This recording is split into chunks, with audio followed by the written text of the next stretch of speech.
Vous avez tendance à contrôler vos prises alimentaires pour maigrir ou pour éviter de grossir? Cela vous demande tellement d'efforts que vous finissez par craquer et perdez totalement le contrôle de votre alimentation. Alors, comme Charlotte, vous êtes probablement victime de ce qu'on appelle la restriction cognitive. Je vous raconte son histoire, c'est parti! Je m'appelle Ophélie Simon, je suis neuropsychologue et psychologue clinicienne.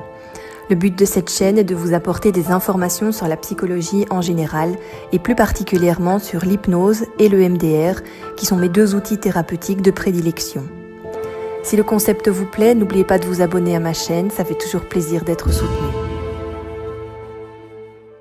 La restriction cognitive commence quand vous essayez de contrôler vos apports caloriques en utilisant un ensemble de règles alimentaires avec le but de maigrir ou d'éviter de grossir. Par exemple, en avril 2022, pour la première fois de sa vie à 19 ans, Charlotte décide de préparer son summer body comme les copines et perdre 5 kilos.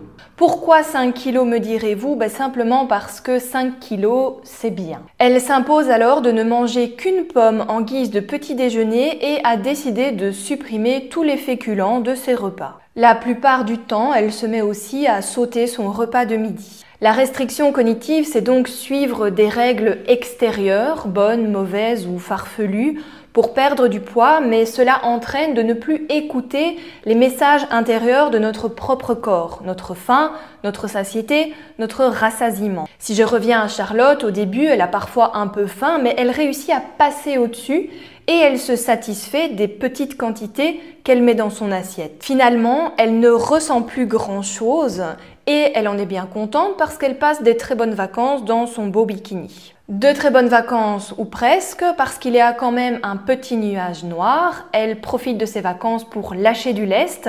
Elle mange pas mal de crème glacée et elle craque complètement pour les délicieuses pizzas. Elle se dit qu'après tout, elle peut bien se faire plaisir après tous ses efforts. Alors à la fin des vacances, c'est un peu la panique parce que Charlotte a repris du poids.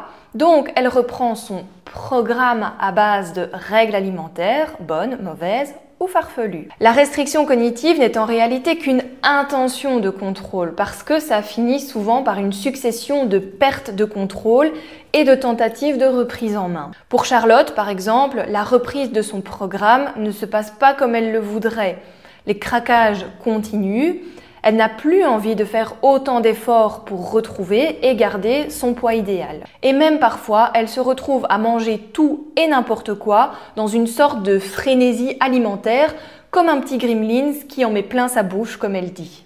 La restriction cognitive à long terme serait à l'origine de fluctuations importantes du poids à cause de l'alternance de périodes de régime strict interrompues par des phases de perte de contrôle et d'hyperphagie. Du coup, Charlotte reprend pas mal de poids, elle est dépitée, frustrée et elle se dit que foutu pour foutu, autant tout laisser tomber. Jusqu'en novembre 2022 où elle recommence un régime strict pour pouvoir entrer dans sa belle robe de Nouvel An, mais les 5 kilos à perdre se sont transformés en 7 kilos et elle n'atteint pas son objectif. Alors le même scénario de perte de contrôle se reproduit après les fêtes, jusqu'en mars 2023 où elle tente à nouveau de préparer son summer body et le même scénario se reproduit jusqu'en novembre 2023. Finalement, elle arrive dans mon bureau en mars 2024 en détresse totale car elle a pris plus de 10 kilos, elle ne gère plus rien au niveau de sa nourriture, elle est complètement perdue, elle se sent nulle,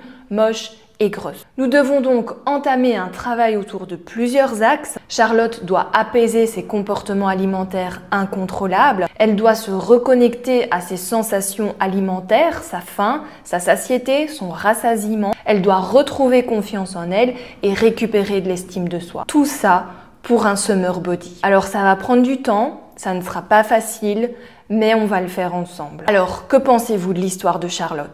Si cette vidéo vous a plu, n'oubliez pas de la liker. Si vous connaissez des personnes qu'elle pourrait intéresser, partagez-la et surtout, abonnez-vous à la chaîne pour montrer votre soutien. Ça fait toujours plaisir.